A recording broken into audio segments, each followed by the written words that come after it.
In episode 23 of the SOC Level 2 training series, or the playlist that we're on right now, we're going to go through the threat hunting endgame exercise, which is a combination of lecture documents and training documents and the stuff that they give us inside of the notes of this, as well as the actual practical exercises that we're going to run with the Elastic Stack SIM tool, which is known as Kibana as well. It's also known as ELK. There are a lot of different ways to do it, but it's an open source SIM tool, which is very, very powerful, very useful, and really fun to use once you actually kind of learn how to navigate it. The threat hunting end game video, and excuse the dogs in the background, this video has this as the overview. So obviously we have the intro, we have the getting started for it to just kind of understand what it means to hunt for the actions on the objectives, the tool sets that we're going to be using, the hints that they're going to provide to us. Then there's the various tactics that we're going to investigate for, we're going to hunt for. And it's going to be the collection, exfiltration, and impact tactics. And these are based on the MITRE ATT&CK matrix, the MITRE ATT&CK framework.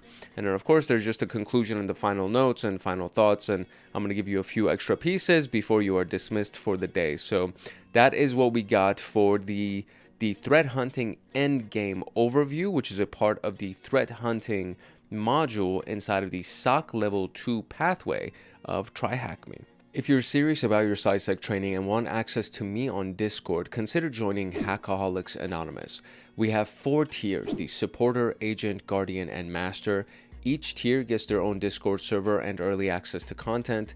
The agent, guardian, and master levels get exclusive content, exclusive downloads, monthly Python automations, live streams with me every single month, plus so much more.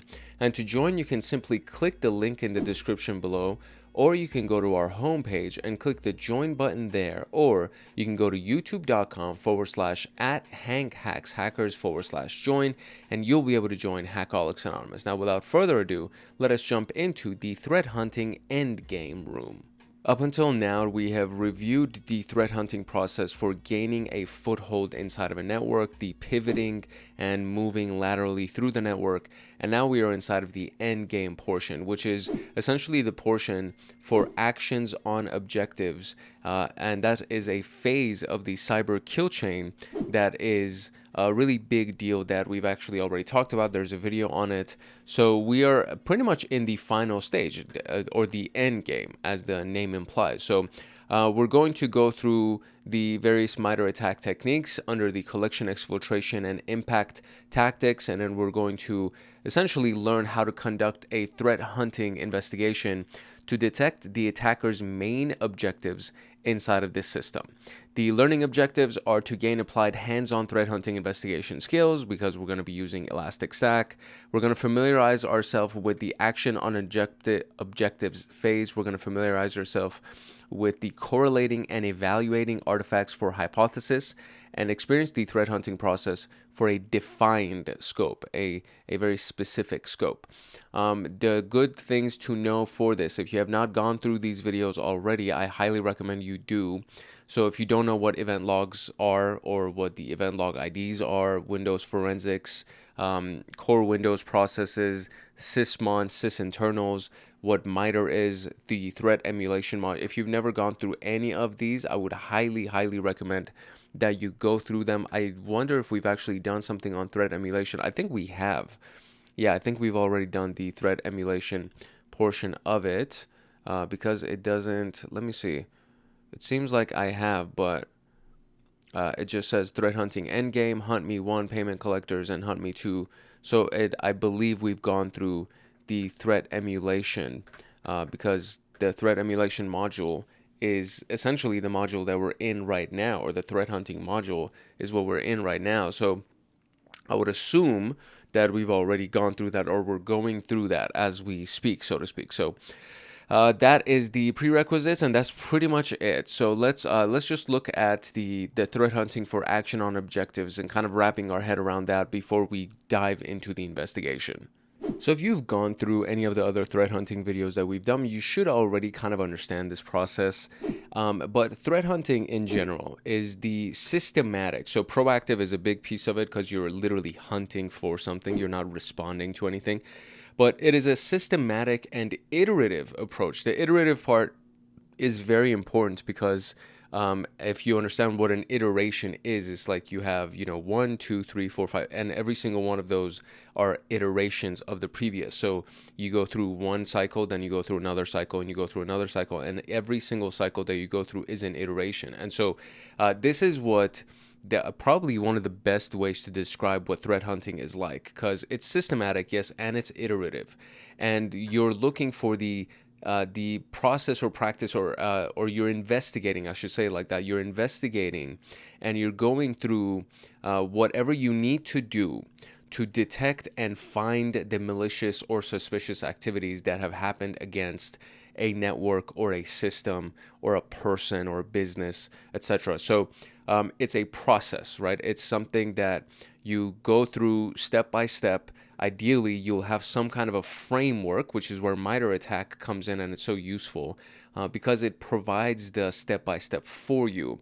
And if you find usually one of the steps, you can kind of go through the framework and connect the dots, because that one step inside of their framework, and I should just pull this up just so you can kind of see in case you've never seen it, which by now you should be very familiar with MITRE ATT&CK. There's a video on it specific. I think there's like a couple of videos on this, just on this channel. Across YouTube, I'm sure there's hundreds of videos on this. But on this channel, we have at least 2 or 3 videos on this. And then for the last series of videos that we did on SOC level 2 as well as SOC level 1, we even talked about it in the CySec 101 playlist. This matrix, this framework is extremely useful for cyber threat intelligence, for threat hunting, and everything else that really has to do with cybersecurity. So just to kind of connect the dots here, right? So if you go into any of these, so we have the tactic, which is reconnaissance, and then we have techniques under reconnaissance, and then same thing for resource development, etc. So when you go through any of these, and if you open on the acquiring of the infrastructure and you go through botnet, let's say you click on botnet, and then you'll see that it's been correlated to a variety of different identifications, and the sub-technique of this specific technique, the tactic would be resource development. It says that it's a part of a large-scale phishing potentially, or a distributed denial of service attack. So it gives you the before and after of this specific technique, right? So if you go through any of the techniques that are available on here, you'll get similar information where you go through deploying of a container, and then you read through these things, and then it says that it's related to Kubernetes. It's in order to escape to a host and access other containers. I usually look for the clickable stuff because that means that it directly connects to this. Then in this particular one, they actually gave us some procedure examples, which is the Doki, Kinsing, Pirates, I guess, kind of like a Pirates probably is how you're supposed to pronounce it. It's just a misspelling version of Pirates, Team TNT. And these are the various examples of how this specific technique was actually used, and then the mitigations for it and detection mechanisms, and all of these are different references. So for each one of them, there's, again, the step before usually that's available and the step after that's available. So you can use these connections to actually connect the dots if you notice any of them as you're going through threat hunting.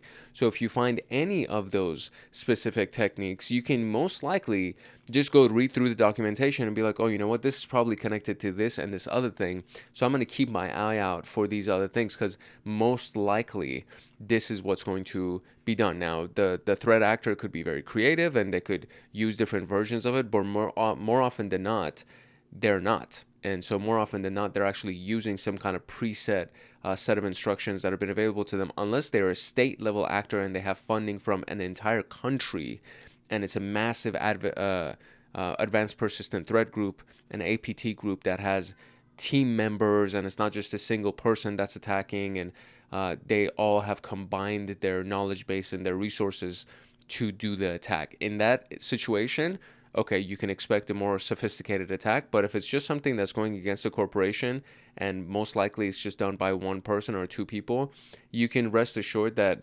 the tactics and the techniques are going to connect to each other. So that was like a very long-winded explanation for why this framework is so powerful. So we're going to reference the MITRE ATT&CK framework as we go through the rest of this. Then there is the unified kill chain, also known, there's another version of it that is kind of its predecessor, which is the cyber kill chain. So the unified kill chain and the cyber kill chain have a section or a phase called the actions on their objectives, which is towards the end game portion of somebody's attack against you. And when they get to the actions on objectives, they're trying to do the things that they need to do to accomplish the goal that they had. So this is the 7th and final phase of the cyber kill chain. And the objective is to accomplish the goal of the adversary activity. Typical objectives would be data exfiltration, data destruction or disruption, encryption of the data or the system to get ransom, credential theft, and understanding the purpose or the objective is very important. It's absolutely necessary for us to be able to threat hunt properly, for us to be able to actually narrow down what it is that these people are trying to do to us. All of the things that we've done up until this point is trying to find their tracks and all these things, but ultimately we're trying to figure out what kind of damage are they trying to cause. So we need to be familiar with the unified kill chain and the MITRE ATT&CK framework so that we can categorize and stage the detected activity. And when hunting for this phase, the attacker has already evaded and established security measures. So they've made it to the end game, which means that everything prior to this point, they were able to avoid being detected. And most likely they have persistent access on our network and our machine, and they're ready to accomplish their goal and their objective. Their profiles and motivations vary so that they perform various additional expected, which it's kind of like a big conversation just by itself. So if you haven't watched the Security Plus playlist, go to the homepage of the channel, watch the Security Plus playlist, and there's a lot of different examples of the various threat actors and what they did, but then there's also just the categorization of the different types of threat actors that exist. So definitely make sure that you check that out as well. And we also talk about it in the beginning stages of SOC Level 1 as well as the intro to SOC Level 2. So you can find a lot of different resources on the different types of threat actors. The mindset of threat hunting proactively refers to actively hunting the process and seeking out potential threat breach indicators within a given scope, which means the range of tactics or the range of devices that are being attacked. The aim of this is to identify the threats before they actually cause damage or go unnoticed in the system. The unnoticed part is the dwell time. It's like another reference to the dwell time. And this is the average time that a threat actor has access to a compromised system before it's detected and eradicated. The longer the dwell time, the more risk of impact on the compromised system, as there will be more opportunity to accomplish the goal. And obviously, you want to keep it as short as possible. You want to catch them as quickly as you can so that they're not dwelling in your system. That's basically what that means. So many security provider reports and analysis outcomes indicate that the current average dwelling time is 20 to 25 days per Q1 of 2023. That's insane. Shrinking the average dwell time as much as possible is another aim of all blue teamers, and this is where the proactive mindset increases the effectiveness of the threat hunting process. Active exploration, hypothesis-driven approach, continuous monitoring, leveraging in threat intelligence, analytics, and continuous improvement. These are all key aspects of the proactive mindset, and designing and adopting a proactive threat hunting mindset can take time. However, working on such a track can enhance the security team's threat detection capabilities and maturity level, decreasing the average dwell time. So, last but not least, there is atomic hints for effective threat hunting. And atomic hints, as the name implies, are the very micro, nano types of hints that you, just by themselves, they kind of don't really point to anything. So you have to gather them. So characteristics, unique factors, operated industry, specific threat landscape, and regulatory requirements of the scope and asset owners, which is the organization. Observing the mentioned key points will help you implement a tailored and effective threat hunting process. Hunting and evaluation approaches may also vary by the implementer's experience and implementation field. The foundation mindset always stays the same: seek, detect, and eradicate the threat.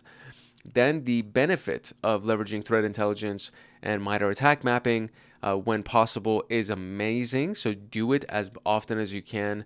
Make it a regular resource that you use. And of course, make sure that you maintain privacy and non-disclosure agreement points.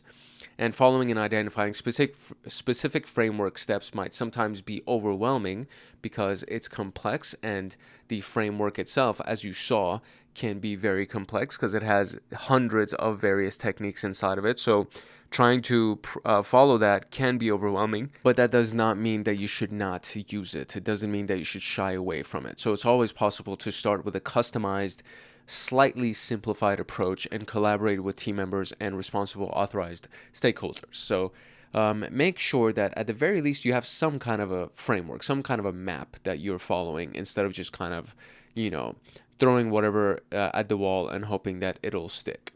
So what is the term used for the adversary lifetime in the network? And that was the dwell time. So there we go.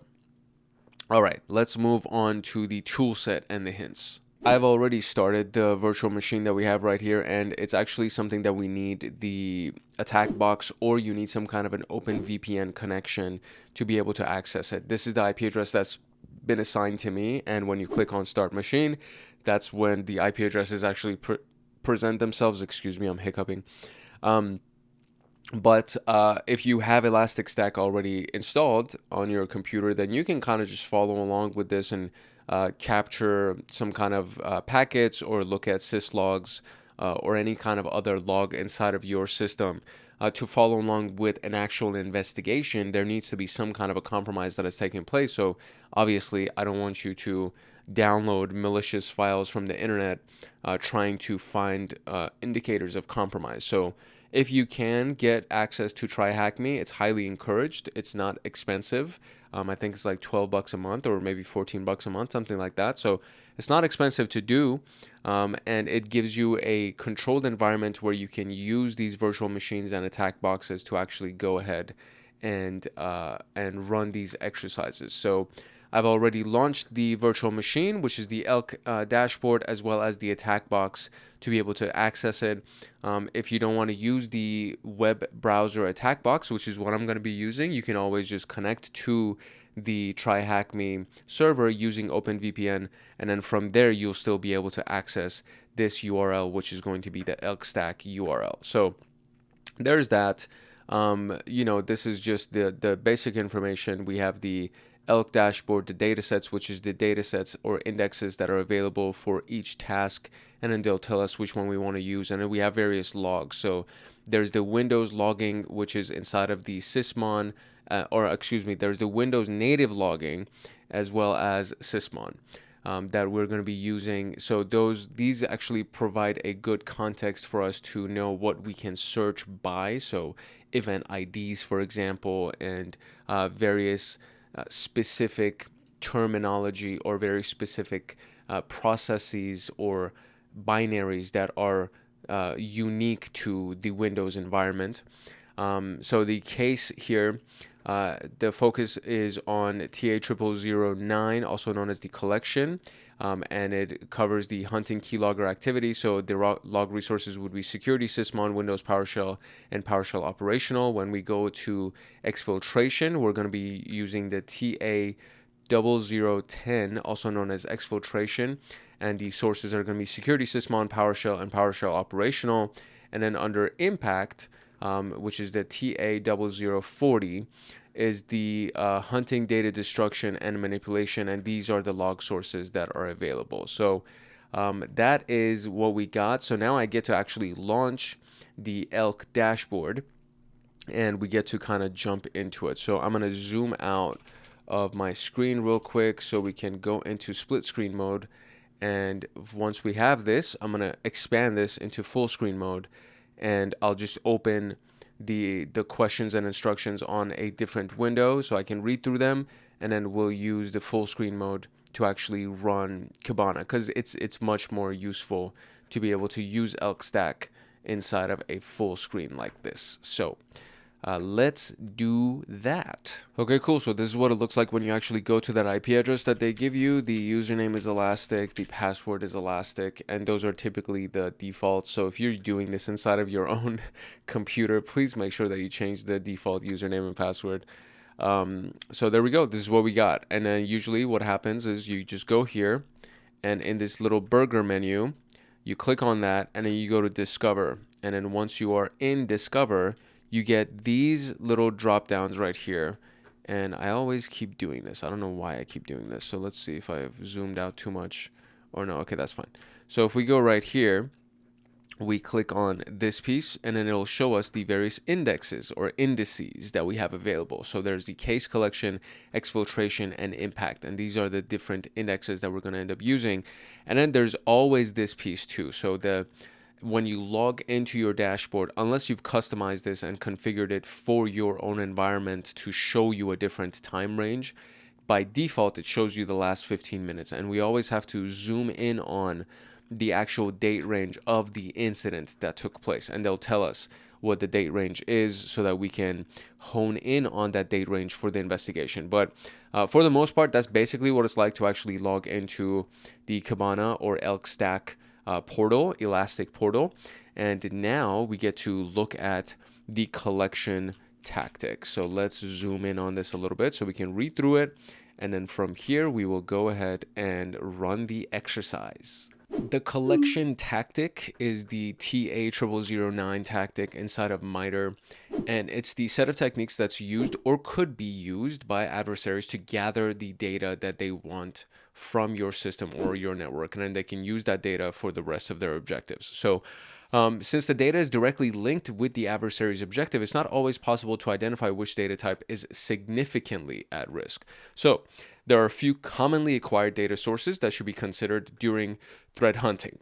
And data that can be used for exploitation, pivoting, or privilege escalation, data that can be used for intelligence gathering, data that can be monetized, data that includes confidential financial records, intellectual property, PII, which is personal identifiable information. There's also PHI, which is the personal health information that has to do with, hospitals or insurance companies. And this is why in the beginning of this video, we were talking about the industry itself that your client is in or that your company is in. That industry can also narrow in on what is it that these people are trying to get from us. So if you have personal health information and one of your patients happens to be the Prime Minister of Singapore or something like that, then it's like, oh, you know what, maybe they're trying to do this. And especially if you look at the global political landscape and you see, okay, you know what, there's this thing that's going on right now in the political landscape, between these two countries, and one of those countries' prime minister, and not just their prime minister, but their vice president and their secretary of state, and all of those people are our patients. So this could potentially be something that's being done to try to get their information or to try to manipulate their information and say, yeah, so-and-so is not allergic to this type of medicine. And then they give that person that specific type of medicine, and now the person has an allergic reaction and they die.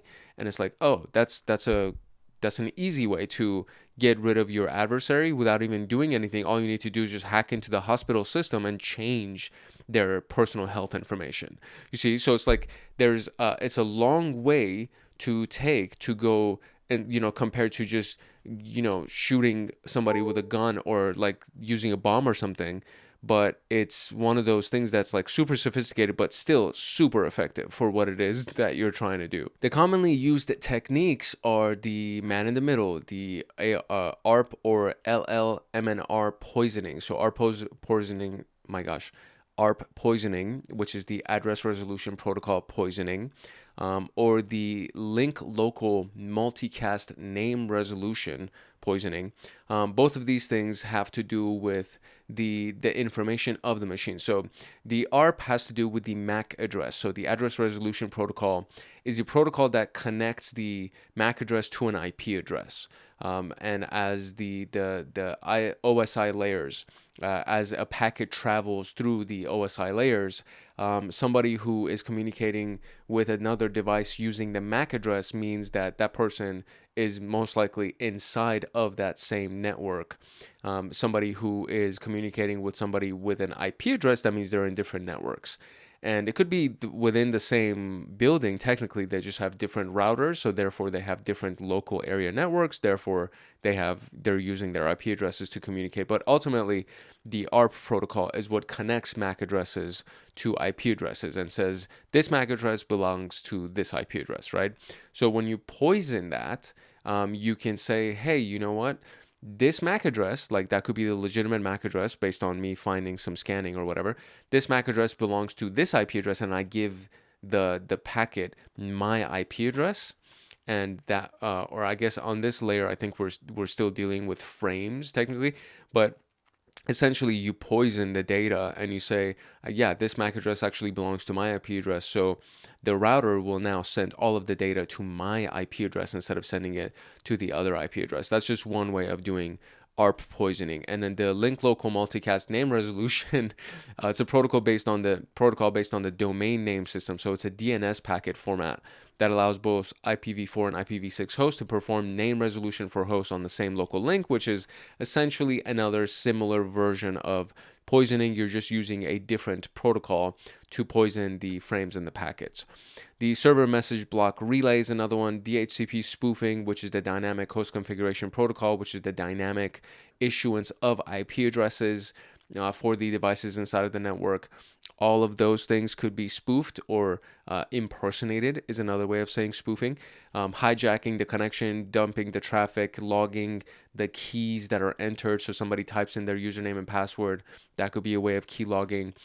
Input capture and data collection from local cloud repositories. All of these things are commonly used techniques. These are not the all-inclusive list of techniques when we're talking about collection. So again, I'm going to go to the MITRE ATT&CK framework, and then we're going to look at the category for collection, which is towards the end right here, because we're talking about the end game. So if we actually zoom in on this, why can't I zoom in? What's going on? All right, there we go. So the collection portion and command and control, exfiltration, impact, these are the things that we're actually going to be talking about today, except command and control. We're going to be talking about collection, exfiltration, and impact. So under collection, it says 17 techniques, but it's actually 17 technique categories. And then from here, when you expand on each one, you can see there's more, and then this one has more, and this one has more, and so on. And it just keeps expanding, and you have more than 17 technically I'm not going to sit here and count them, but there's a lot of stuff that's available under collection, which means that this list that you see here is not the all-inclusive list. So these are commonly used techniques inside of collection. So to summarize the collection tactic known as TA0009, the actions carried out will help the analyst understand the adversary's motivation and plans for the next step. It could enable the detection of full compromise or impact over the valuable data or assets. There are links to other tactics, as we mentioned in the beginning of this video. It can be done with initial access, lateral movement, exfiltration, or impact. This is where collection can actually connect to the other tactics. And the suggestions and best practices would be to develop data asset inventory of valuable or sensitive data, track the access controls, and audit the asset or file actions. Set up a continuous endpoint and network monitoring solution and configure those logs accordingly. Track user account activities to identify unusual user activities, and use the data loss prevention and the user behavior analytics solutions to prevent data loss automatically. Usually data loss prevention can actually be done with either policies and procedures, but it can also be done with tools that are used to detect and block sensitive data while in use or in motion or at rest. And then the user behavior analytics, also known as user entity behavior analytics, is the concept of analyzing the behavior of users, subjects, or visitors for a specific purpose. And it allows you to build a profile for what normal activity, or also known as the baseline.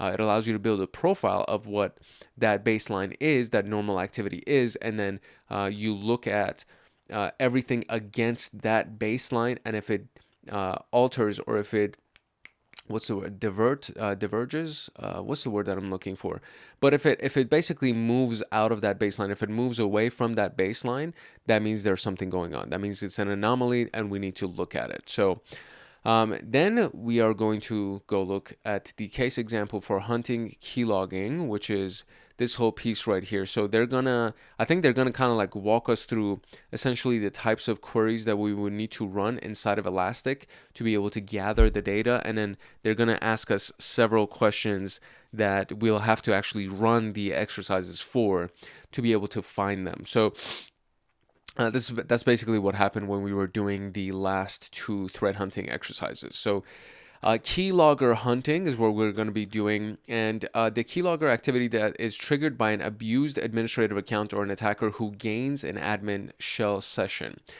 Pre and post activities are not within the scope of this, so the example is directly focused on detecting the actual keylog activity. So the essential points with how things are working mindset are to start hunting the keyloggers. Keyloggers are also known as keystroke loggers, so they actually record all of the performed keyboard activities. When you type in something, they log what you're typing. So you can do it with direct API calls, registry modifiers, malicious driver files, customized scripts and function calls, and packed executables. There's pre-made keyloggers that you can just install and run, or if you have a remote shell session, you can run it from your shell session and it'll still just log everything. The history command inside of Linux machines is just a very basic version of this that actually comes pre-installed inside of most Linux distributions, where you literally just type in history and it'll show you a history of all of the commands that the person ran inside of their shell. So that's technically a keylogger, technically. So most modern security tools can detect these patterns, the keylogger patterns, but the ability to manually hunt these patterns is vital to survive on the battlefield of threat hunting. That's such an epic statement. So there are various procedures for implementing the keylogger and detecting it, and we're hunting one of the most common forms, which is the API execution. The table summarizes what that means. So we have the Windows API execution, keylogging with API and function calls, and common calls. So get keyboard state, set Windows hook, get key state, get asyn key state, virtual key, vkey, files created, draw text. These are the function calls or API calls that will actually connect to the Windows API execution for getting keylogs. Then we have the hooks, which are the set window hook executable, or EX, I would say. The WH keyboard LL, mouse LL, get message, all of those things are Windows hooks. And this is a base hint. Interesting. So the case index is case collection, filtering fields to investigate would be the WinLog channel and WinLog provider name. Usually they don't actually provide this to us, which is nice. So we're going to be looking at the case collection index, and we're going to be using these fields to filter for to try to get some information from it. So the hypothesis is to look for keylogging actions on a pattern scope. So there's a query that you can run essentially, which is you can search for anything that has to do with keyboard state or send Windows hook or key state or all of these other things. So you could essentially just type all of this inside of the query, which is what they've done here at the top right here. And then it's looking at the last 15 years. That's the timeline. That's insane. And so during the last 15 years, there were 4 hits that had the get keyboard state or anything that is similar to that, right? So then what we can do, we can see that there are multiple patterns matching, and implementing a quick filter shows that the main visibility is coming from the following log file, which is the operational Microsoft Windows PowerShell. Then we add the columns, so the WinLog channel, event data path, event data script block text, so that it goes from these blocks of data that you see right here, and it gets organized by those various fields so we can see what is actually being done. So the name executed block, which gives another suspicious name, so we can understand what the activity is. So what is it? It's the virtual kev code or virtual key code, I think. That's what the piece is that is the name of it that might be suspicious. So Since we have that, we can kind of use that to further the investigation. So we can use the following query. So it's the Chrome Update API PS1 or Chrome Local Profile. So actually, you know what? I did not look at the right thing. So if we zoom in on this a little bit, we have Chrome Local Profile database file. And then is there a PS1 file that we see? So PS1 is not PlayStation 1. It is yeah, there it is. So we have Chrome Update API PS1, Chrome Update API PS1. So a PS1 file is a PowerShell script file. So if they're running a PS1 file, that means they're running some kind of a script. So etc. etc. So these are the columns that we can also update to increase some of the visibility for this. And again, they're just running that same. So they went from this right here and they updated their query to this that we can see at the top right here. And then they added some extra columns to be able to see some extra data. And when we look at this, we can actually see that there is a wget command that has been ran for them to actually get that PS1 file downloaded. And they had an output file which was in the temp folder Chrome Update API PS1. And that is, I would say, the big thing that stands out here. So we can see the wget command, very good. And based on the visible script lines, we can see that the second suspicious file is the keylogger's database. So when they run the keylogger, they need to store all of that data inside of a database file. So therefore, they will store it inside of this database file that they have. So we can look at this query to be able to search for anything that has to do with the database, right? So the winlog event data script block text, which is what this field is right here. So the script block text right here is the one that actually has the output of it, the Chrome local profile database. And then we would look at these various columns, and then we can see that over here. So the script is running right here. The database is being filled out right here, and the winlog event data payload, at least in these few events right here, is empty, or for these 3 events, it's actually empty. The insight into the database file, the cat command is used to list and view the contents of the file. So it may be possible to see the contents of the database file and discover the logged keystrokes.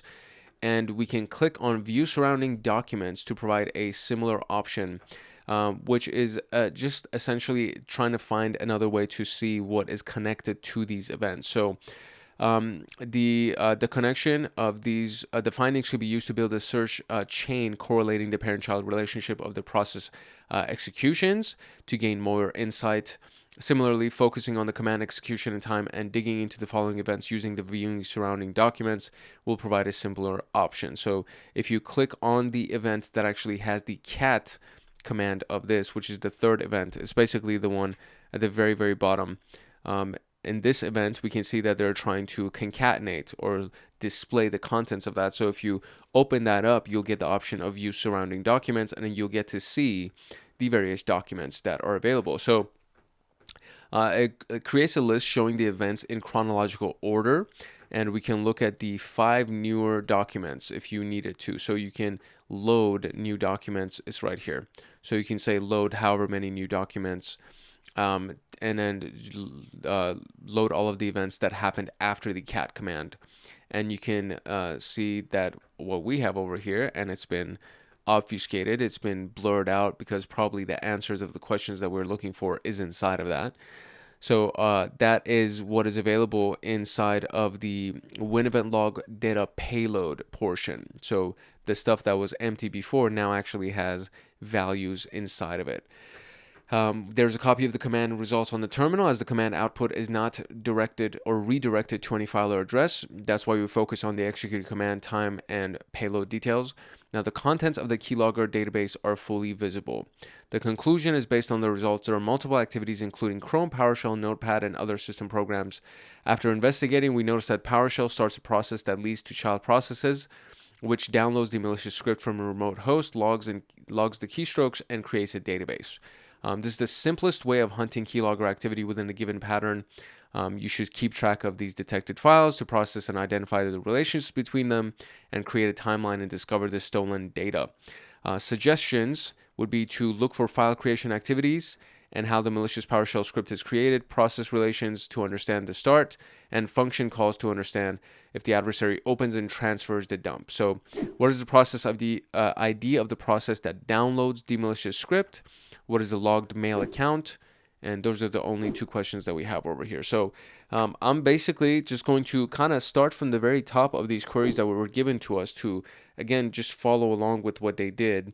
And then we'll be able to find the process, right? So the question is, what is the process ID of the process that downloads the malicious script, which could even be inside of this, because there is the one that we see at the very, very beginning where it shows us, but they didn't have the process ID that's been associated with it. So, or there was no process ID column, right? So there was no process ID column, which kind of makes it a little bit difficult for us to find out what it is. But we do get to see, for example, in this case, if we had a process ID column, we would be able to see that, hey, wget downloaded this executable, this PS1 script, and they saved it into this location.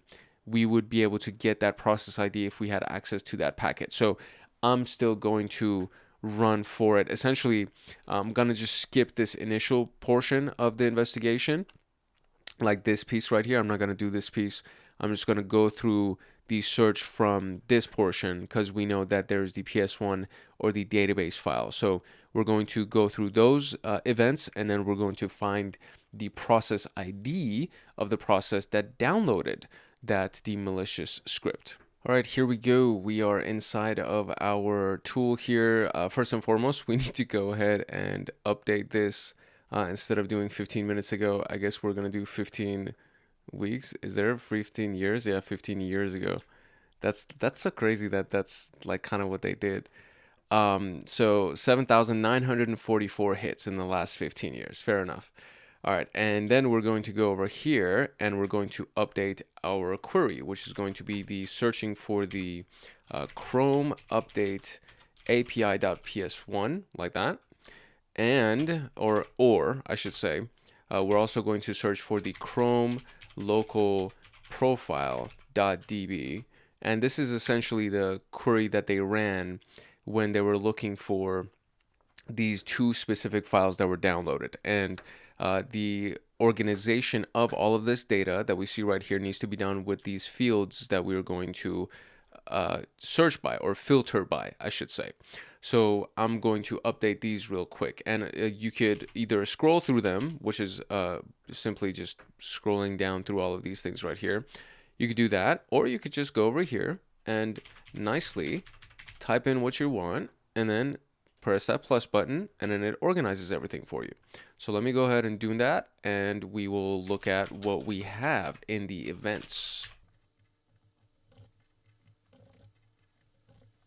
Cool. So we have all of these elements here, and specifically we're looking for the one that downloaded the information and the process ID for it. So that's the piece that they want us to really gather here. So I want to also get the process IDs. So I'm going to do process, and let's see, process PID, I would say that would be the thing. So winlog process PID.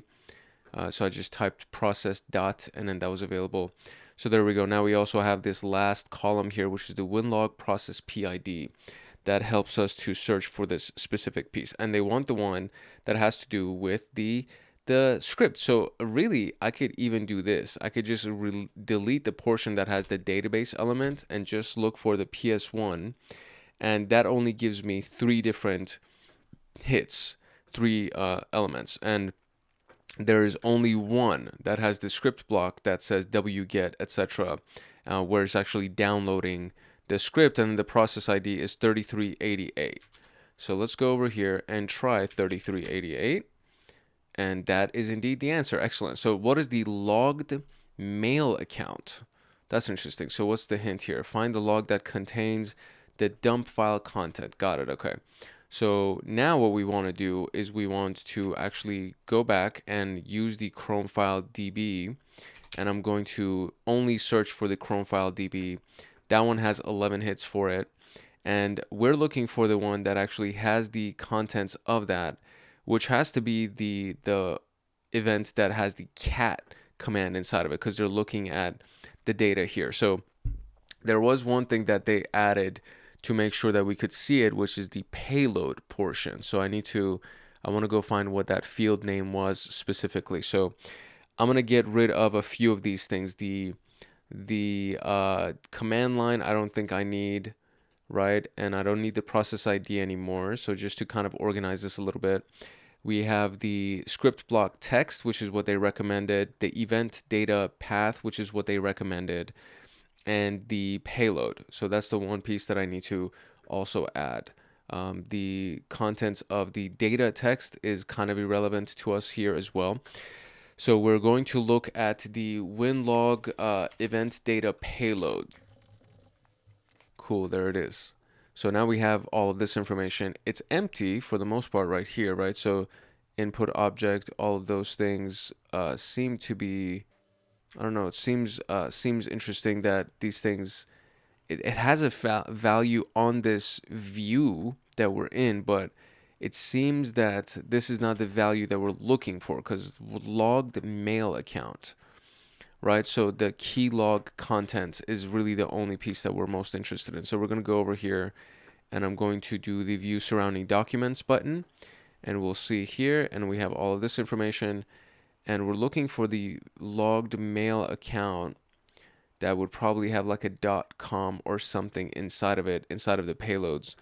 So I'm going to do load of, let's do 15 documents, press enter, and it's going to load all of these things. So now we need to kind of just, from this data that we have here, we need to see if I can find anything that has something like, oh, there we go. So there's the hunted victim something gmail.com, and then the password seems to be here. So value Gmail, incognito tab, how to open incognito tab, Gmail, hunted victim 2323 gmail.com.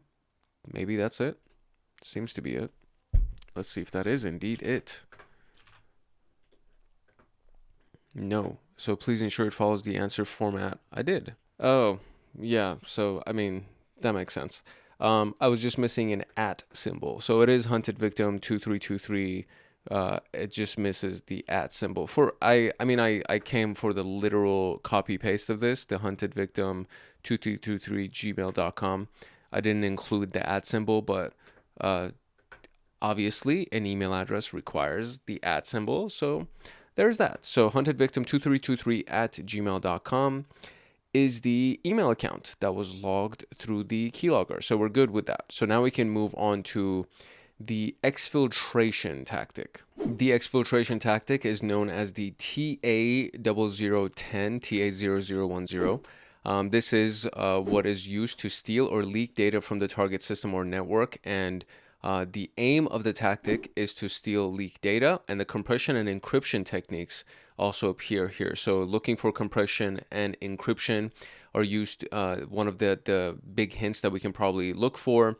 And of course, the connections that are done to send data out of the network, all of those things would be good tip or good hints or good beginning points to try to narrow down what the heck is going on here.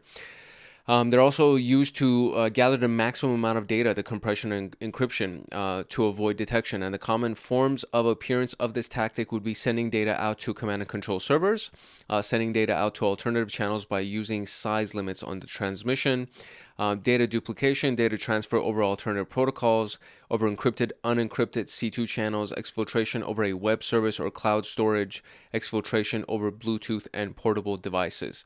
These are just commonly used techniques. But of course, if we go to the exfiltration portion of this, which is available here, we can see that there is more stuff that's also available for exfiltration techniques. So they could be triggered by automation or scheduled jobs. The table below summarizes these things.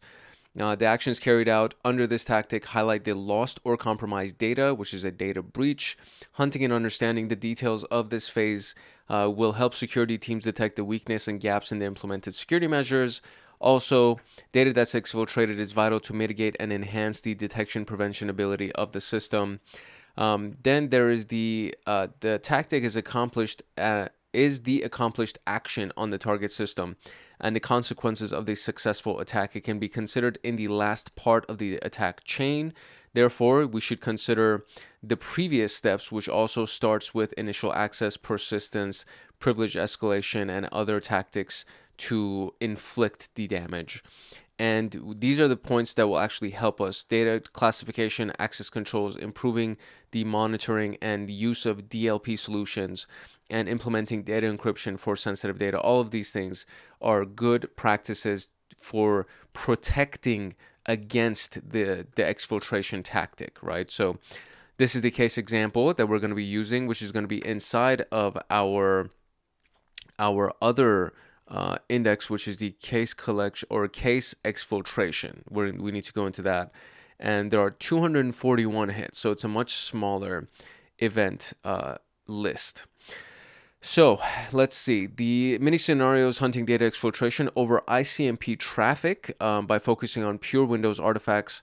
This time we focus on system and process instead of network traffic to get an insight into the event and learn the changes that occur during the data exfiltration. There are various procedures for implementing exfiltration and detecting it. Adversaries system native or their own command and control channel with control size limits or transmit exfiltration data. Or transmit and exfiltrate data. Adversaries implement 2 stages of exfiltration by transferring the data to an alternative network location over an unencrypted protocol before transferring it to their dedicated and encrypted command and control channel. Network IDS and IPS solutions provide incredible details on detecting these things. Again, understanding that the system level processes of the scripted action is a big plus.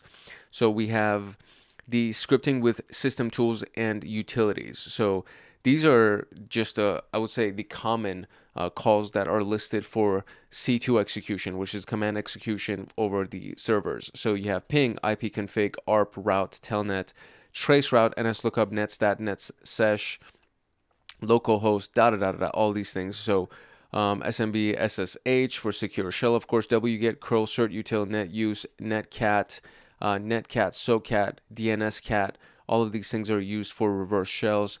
PS file, PS ping, TCP vcon, TFTP, SOCs, invoke web request, server, HTTP post. This is a long list of stuff that's available. So the case index is going to be exfiltration, which we already switched to. Winlog channel, winlog provider name is the stuff that we're most interested in. And I mean, to start, you could be searching for all of these things. Now, just so happens that looking for any of these will yield evidently just 1 hit, which is fascinating. And so it's the ping command, new object system net network information ping. It's at the very, very bottom right here. So there's 1 hit. Now we're going to go further into it and look for that piece, the system.net network information.ping, which is this piece that you see right here. So we look into that, and then we can see now 5 hits. And there's a winlog event data path, which is the ICMP for data PS1. So it's another PowerShell script that's been used. And we open it, we look at the view surrounding documents, and then we will expand into these specific columns right here. And we can see now if we actually search for specifically this piece right here. So actually, my apologies. It's not that we would open it and look at view surrounding documents. If we look at the surrounding documents, we'll be able to see that there's the ICMP4 data. But I mean, it's literally right here too. It says actually inside of this. So you don't need to look at surrounding documents. ICMP4 data.ps1 is literally inside of that path. So this is kind of an extra step, I would say. So we can look at this, search for this specifically, look at the data path and script block text, which is what we see right here. And so the data path shows up right here, and the script block text is available right here, but it has been blurred out because I think the answer is over there. So we get precise results to the end the hunt by identifying the exfiltration script, and the conclusion is that the script is used for exfiltrating over ICMP. No prior indicator of downloading the exfiltration script exists. It's most likely created by the adversary or planted with a different technique. And the simplest way of hunting data exfiltration with system native tools over unencrypted channels is what we just saw. So we should investigate query results to deepen and enrich the findings, identify how the script works and which data was exfiltrated.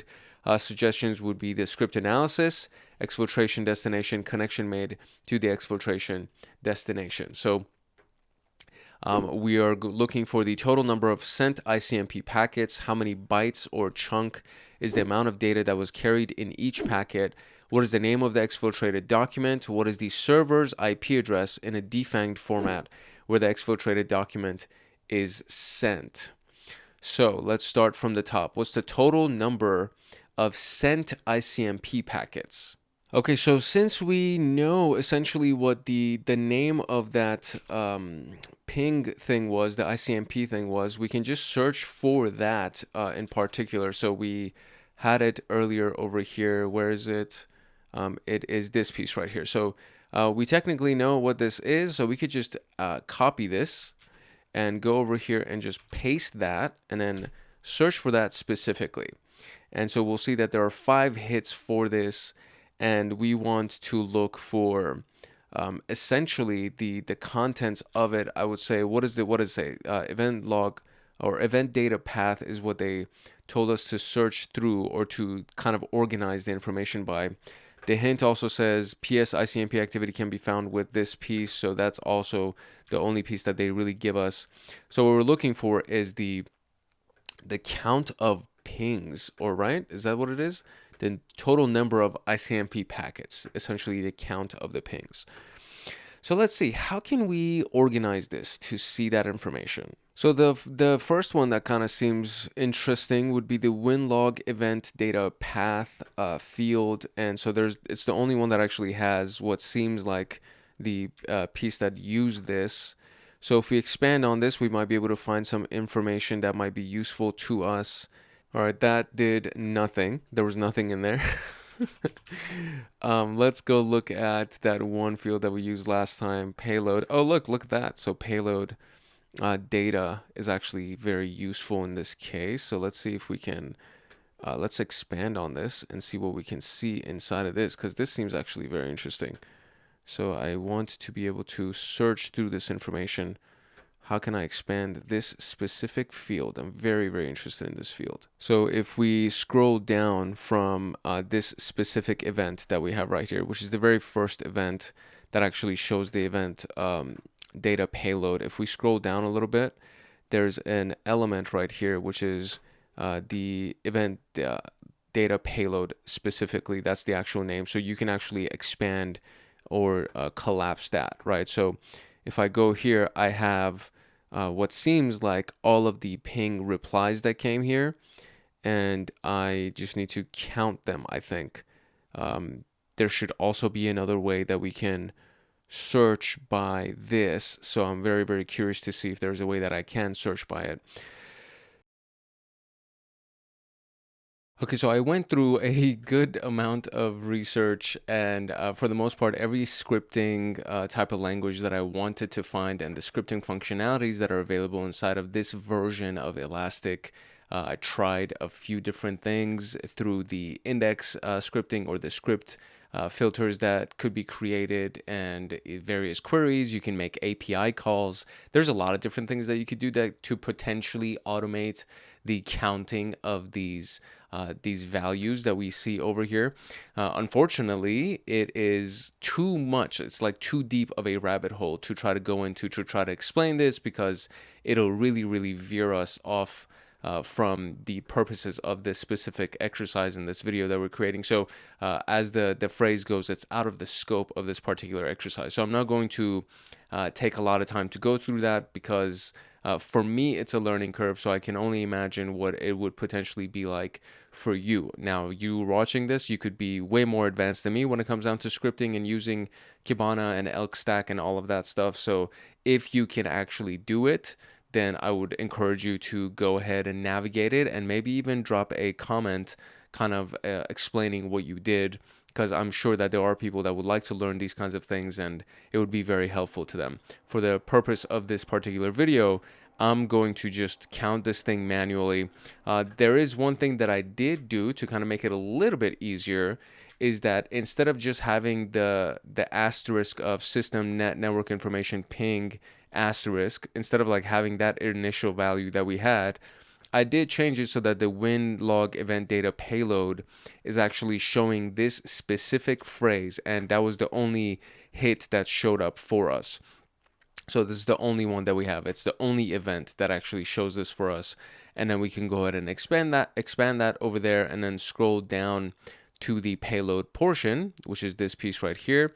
And then we can expand this, and now we're able to count the number of values that we see over here. Now, to make this a little bit easier, what we can do is we could just kind of highlight this whole portion and then go to just a regular tool, or even a command line tool, so to speak, that can just count it for me.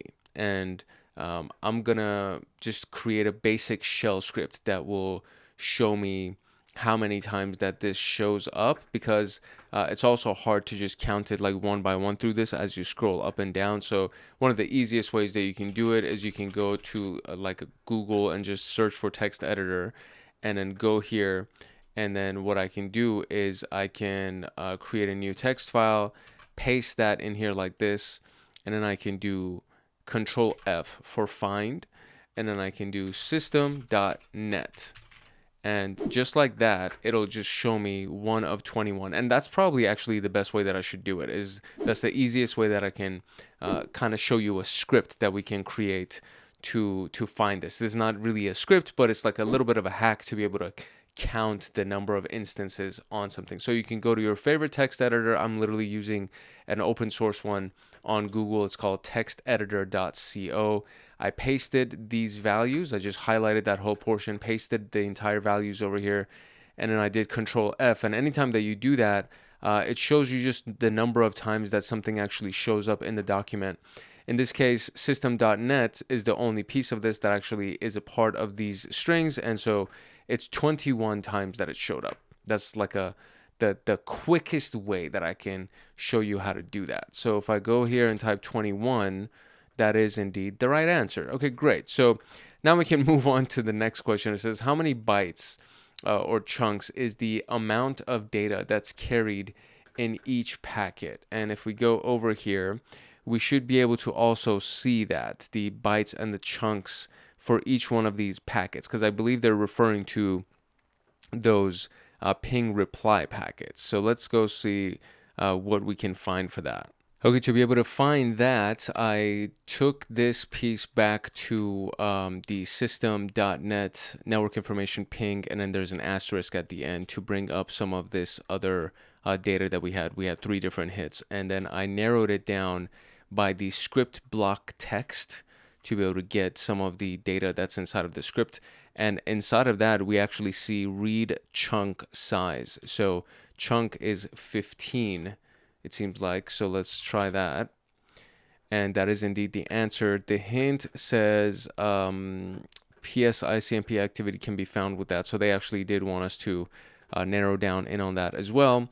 Now it says, what is the name of the exfiltrated document? And the hint for that says, remember the script that created the network activity, which was this piece. So we want the exfiltrated document. I'm actually just going to take this and highlight that element, and we're going to go ahead and search for that specific element. And this actually shows up a few times here if we just look at this specific piece just by itself with no filters or anything of the kind. This showed up a few times. So if you remember, it was actually even inside of the documentation as we were reading the Chrome local profile DB. This is actually the file that they're referring to, and it was even inside of the instructions that we had. So if we can do that right there, there you go. That is the answer. And so it says, remember the script that created the network activity, which is this piece right there. And this is also available earlier in our conversation right here. It's actually literally right here. It's available in the conversation right here, or in the documentation, I should say. And throughout this, even before this, we we're able to notice that there was a database file. I think it was in the collection portion actually that we were talking about, that there was that database file that was created. And the way that, there we go, Chrome local file database right there. The way that the question was asked is they're asking for the exfiltrated document, right? So if somebody's capturing keylog information and they're going to compile all of that information that's being captured from the keylogger into a file, we were told already that that was going to be stored inside of the profile.db, profile.database file that we had. So that was referenced earlier in the video in the room content. So that was a little bit easier for us to gather. And finally, we have this piece right here that says, what is the defanged version of the IP address? So you should remember that the script created the network activity. This also CyberChef can defang. That we already knew. So this is the one that created the network activity. And so we now want to find the network information, right? So the IP address where the exfiltrated document was sent. So I'm going to do that, and I will do the Chrome name, the name of the Chrome document. So let's do Chrome local profile.db, and let's see what else shows up here. And it narrows it down to 3 hits. So now we're looking for an IP address that would be of interest to us. It's the very, very first piece right here that we actually see an IP reference. So it's the 10.10.8.7.116 is the only IP address that I see right here. The other ones don't have any kind of a reference to an IP address as far as I can see from the from the naked eye, so to speak. And that's pretty much it. And I guess we could also just kind of narrow down by the script block text just to see. And when we do narrow down by the script block text, the only one that does have an IP address is this piece right there. So there we go. So 10.10.8.7.116. And real quick, you can just go to CyberChef, which is one of our favorite tools inside of the cybersecurity world because it's so freaking useful. We go to CyberChef, we paste it inside of the input right there. And then from there, what we want to do is we want to defang, which basically means that it is not clickable. So when you do defang IP addresses right there, it'll just put these nifty little square brackets around the dots so that anytime that you put it inside of a text document for anybody that potentially wants to research a reference, they can't click on it. So there we go. We got that. And now we can move on to impact. Impact is the set of techniques that are used or could be used to disrupt the ability or availability, hinder the expected functionality, compromise integrity, to accomplish a set of procedures with a manner of data destruction, disruption, manipulation. And since each adversary has different purposes, the hunter should always consider as much possibilities as possible for what they are going to do or what they're trying to do. So in this particular case, the common forms of this could be ransomware, file destruction and removal, data manipulation. These are common. These are not the only things. I should just kind of constantly remind you. So if we do go to the impact portion of this, there are 14 techniques: account access removal, data destruction, data impacted for impact manipulation, defacement, wiping of the disk, financial theft, obviously, which is like, I would assume that that's like the most obvious, but I think financial theft also leaves a really big track for them to kind of trace. Because they, the money has to leave the money has to land somewhere once it leaves their account. So it's like, okay, well, who owns this other account that just received all of our money? You know what I mean? So what do we have? Commonly used techniques are listed: interrupting system environment by modifying primary settings, account manipulation, access manipulation, network configuration, data disruption, disruption, and manipulation, data encryption, defacement, service destruction. And these are the summary. So the actions carried out are consequences of the successful attack, and we need to make sure that we catch them so that we can detect the weakness and gaps in the implemented security measures. It's important because we can mitigate the risks and enhance the detection prevention ability of the system. These also can be considered to be a part of the attack chain, the last part of the attack chain, so to speak, because it's literally the very last item inside of the MITRE framework, but it's also the last item inside of the cyber kill chain or the unified kill chain.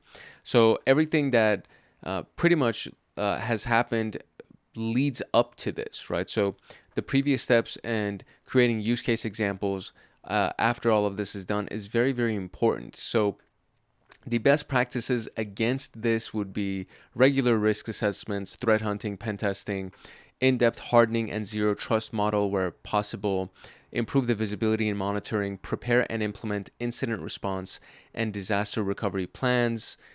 This is where redundancies come into play. This is where backups come into play, frequent backups.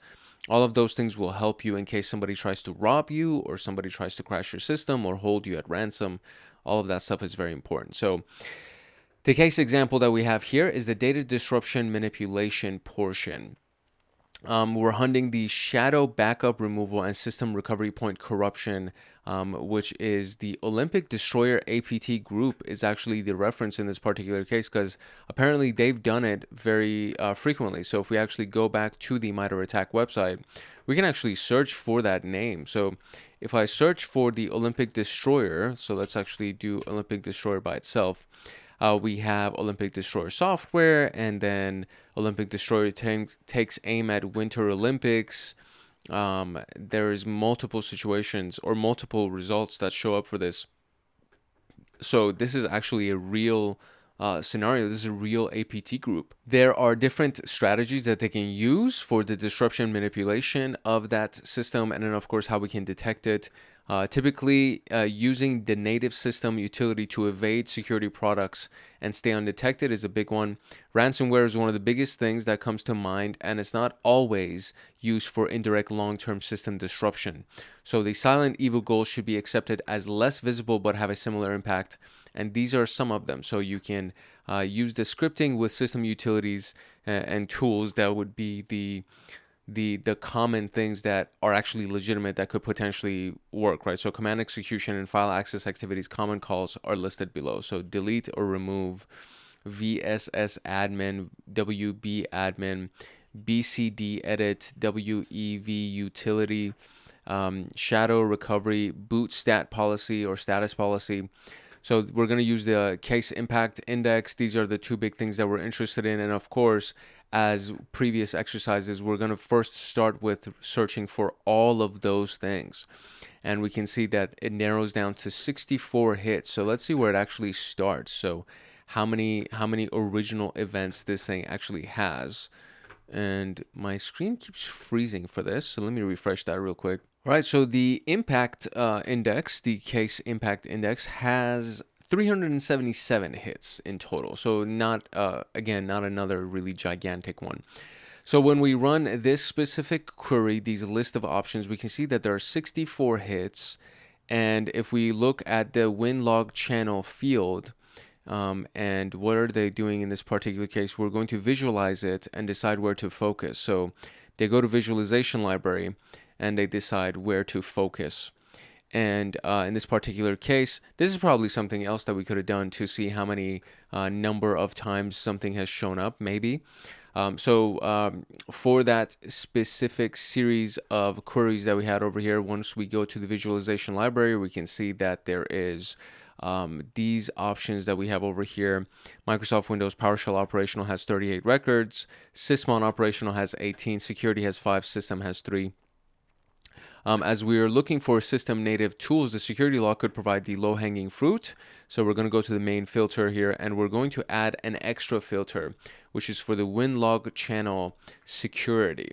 And the responses have been blocked out because most likely our answers are going to be in there. So we can highlight the first command that was executed. We still need to identify the actual starting point of this. So we're going to look at the first suspicious event by looking at the event ID without narrowing the search. So event ID or event data process ID 1972.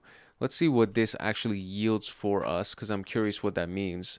Of course, it's going to bring up the TryHackMe article. So what is winlog event ID?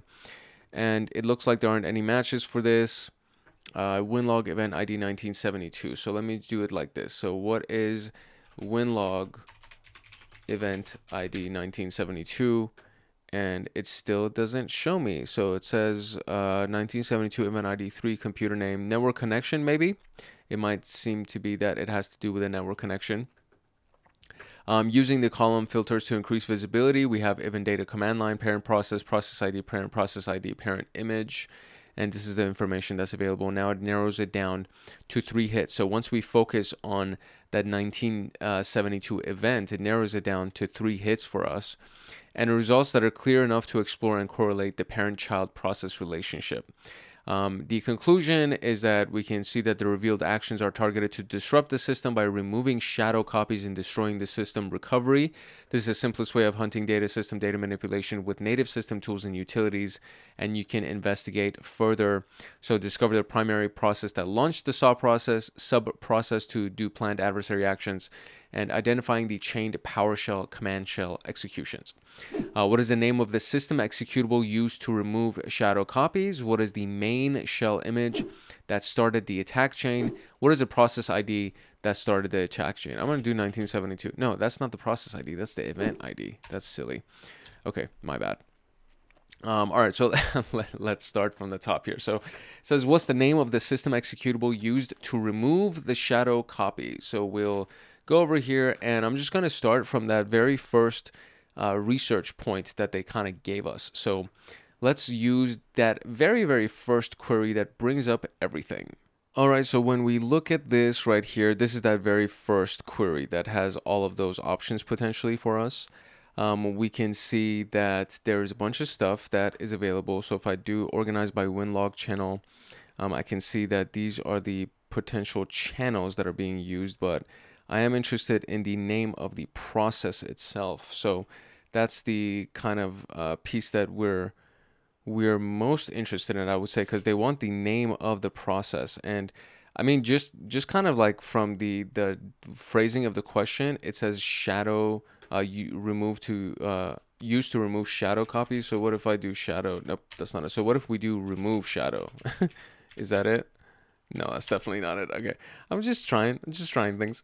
Okay, cool. So we are looking for the process that is used to remove shadow copies out of all of this information. So we're going to organize this stuff a little bit so we can kind of see what might potentially be available to us as far as information is concerned. So I'm going to add the most popular data points right here and see what's good. There is also this one other element too that I need to add, which is the winlog channel security. So we're going to go ahead and do that as a filter. So we will do a winlog channel, and from there we want to make sure that the winlog channel is not.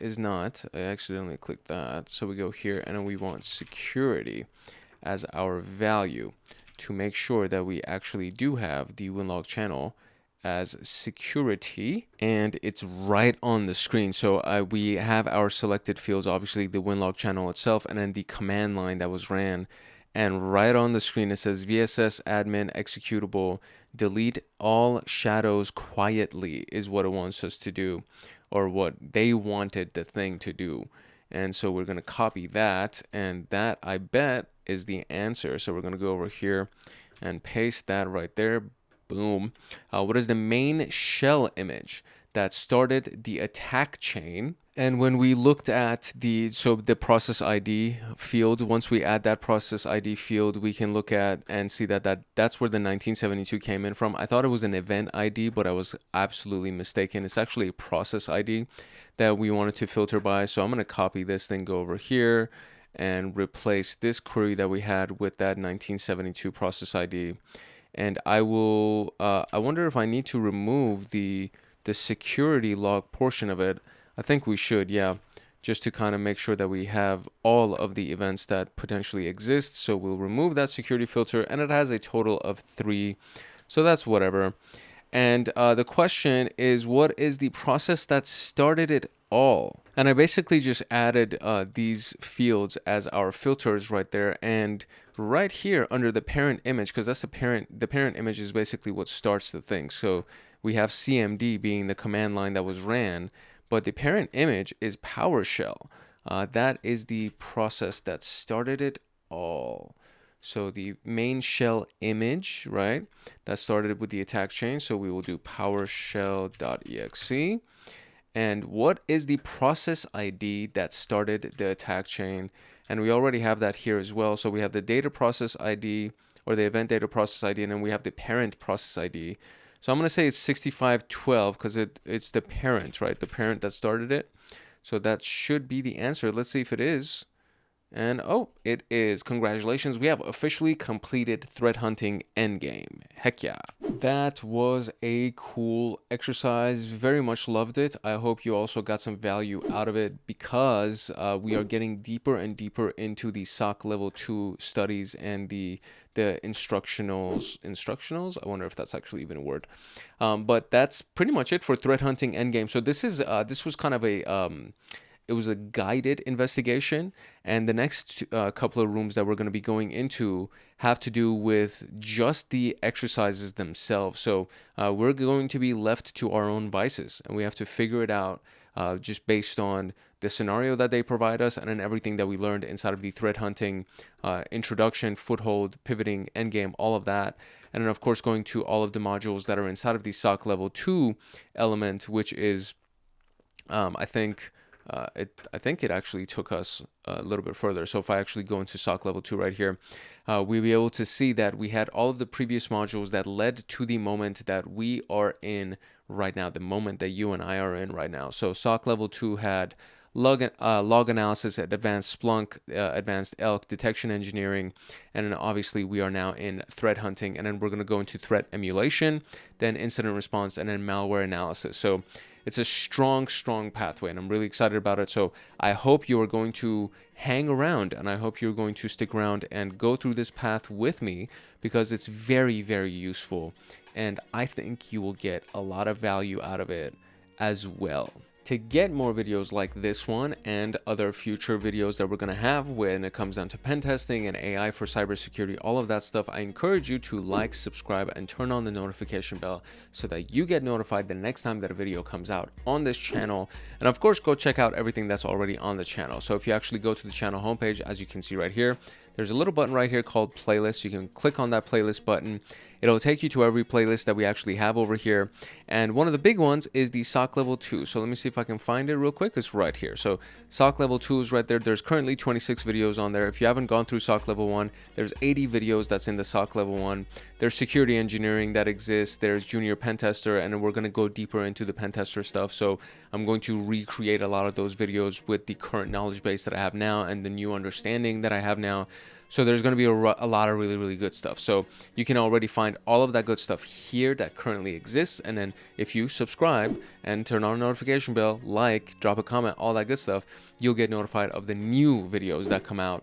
And when you do drop a comment, I get to answer your questions and connect with you, and hopefully we establish a good rapport as we go through our journey in cybersecurity together. So make sure that you also drop a comment, ask your questions, say hi, whatever it is that you want to do. But apart from that, do not forget, like, subscribe, turn on notification bell, and drop a comment so that I hear from you. And then I'll see you in the next video that we do inside of the SOC level 2 stuff. If you're serious about your CySec training and want access to me on Discord, consider joining Hackaholics Anonymous. We have 4 tiers: the supporter, agent, guardian, and master. Each tier gets their own Discord server and early access to content. The agent, guardian, and master levels get exclusive content, exclusive downloads, monthly Python automations, live streams with me every month, plus so much more. And to join, you can simply click the link in the description below, or you can go to our homepage and click the join button there, or you can go to youtube.com/@HankHacksHackers/join, and you will be able to join Hackaholics Anonymous. I hope I see you inside the Discord chats. If not, I hope I see you in the comments section. And that is it for today.